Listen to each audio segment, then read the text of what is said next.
Hello students, आज हम exercise 6.2 करने जा रहे हैं जो कि क्लास 10th का एक बहुत ही इंपॉर्टेंट एक्सरसाइज है। चलिए हम फर्स्ट क्वेश्चन को सबसे सबसे पहले ध्यान देते हैं। तो फर्स्ट क्वेश्चन है, in figure 6.17 1 and 2 DE parallel BC find EC in 1 and AD इन 2। तो चलिए सबसे पहले फर्स्ट फिगर को देखते हैं। तो आइए अब हम अपने नोटबुक पे आते हैं। यहाँ पर भी जैसे मैंने फिगर बना लिया है, सबसे पहले हम गिवन लिख लेते हैं। तो देखिए मेरा क्वेश्चन, अगर आपके पास एनसीईआरटी की नोटबुक है तो आप वहां पर देख सकते हैं कि गिवन है कि एबीसी जो ट्रायंगल है उसमें डीई और बीसी पैरेलल दिया हुआ है। उसके बाद 3 साइड्स आपको गिवन है, जैसे कि एडी 1.5 सेंटीमीटर दिया हुआ है, डीबी 3 सेंटीमीटर दिया हुआ है एंड ए 1 सेंटीमीटर दिया है और आपको ईसी फाइंड करना है। तो उसी को हम सबसे पहले नोटबुक पे लिख लिए। तो नोटबुक पे लिखने के बाद हम फाइंड किए, फाइंड ईसी करना था, उसके बाद सॉल्यूशन पे आए। तो अब सॉल्यूशन पे हमें निकालना है ईसी। तो चलिए सॉल्यूशन देखते हैं। In triangle ABC here DE parallel BC, therefore by using of Thales theorem, हम लोग थेल्स थ्योरम को ही बेसिक प्रोपोर्शनैलिटी थ्योरम भी बोलते हैं। तो जैसे ही हमने यहाँ पे थेल्स थ्योरम का यूज किया तो देयरफॉर हम यहाँ पर लिख सकते हैं कि AD by DB equal to AE by EC होगा। ये थ्योरम की मदद से हमने लिखा। तो चलिए अब जिसका जिसका वैल्यू दिया गया है उसको हम पुट करते हैं। जैसे कि एडी 1.5 सेंटीमीटर दिया हुआ है, डीबी 3 सेंटीमीटर दिया हुआ है, ए 1 सेंटीमीटर दिया हुआ है। यहां हम सेंटीमीटर को नहीं लिखते हैं, सेंटीमीटर लास्ट में लिख देंगे, यूनिट। और हमको फाइंड करना है ईसी। तो ईसी को एज इट इज रहने देते हैं, क्रॉस मल्टीप्लीकेशन कर देते हैं।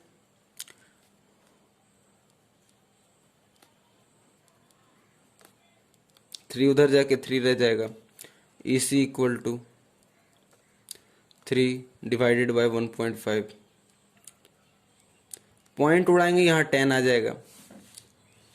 तो यहाँ पर 3 इंटू 10 अपॉन 15, 3 5 जा 15 एंड 5 2 जा 10।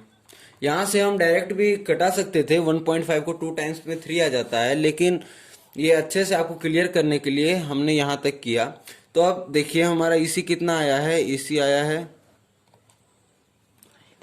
चलिए अब हम देखते हैं कि हमारा ईसी कितना आया है। तो ईसी हमारा आया है 2 सेंटीमीटर।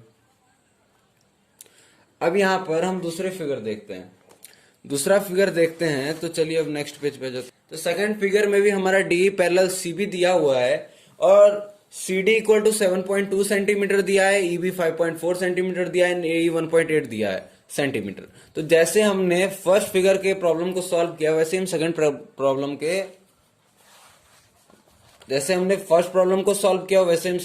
को भी सॉल्व करेंगे। तो चलिए अब सेकंड प्रॉब्लम को सॉल्व करते हैं। तो देखिए सेकंड प्रॉब्लम में हमारा गिवन क्या क्या था। चलिए यहाँ पे सबसे पहले हमने गिवन लिख लिया। तो गिवन में इन ट्रायंगल एबीसी था, हियर डी पैरेलल बीसी था और ए 1.8 सेंटीमीटर था, इसी 5.47 सेंटीमीटर था एंड डी 7.2 सेंटीमीटर था। अब हमको फाइंड करना है एडी।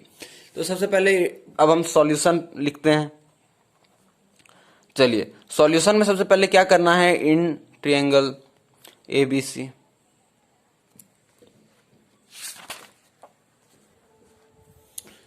इस ट्रायंगल में ध्यान दें तो इन ट्रायंगल एबीसी में डी पैरेलल सीबी दिया है। तो सबसे पहले वही लिख लेते हैं,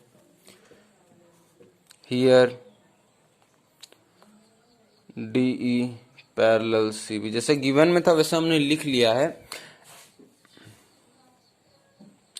अब यहां पर लिखेंगे therefore by using of Thales theorem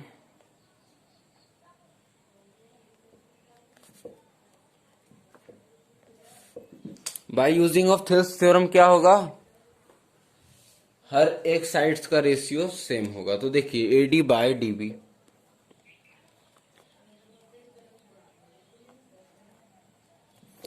equal to क्या होगा, ए बाई सी। सबका वैल्यू पुट कर देते हैं। एडी दिया हुआ है, एडी दिया है नहीं, एडी तो फाइंड करना है। डीबी कितना दिया हुआ है 7.2 सेंटीमीटर।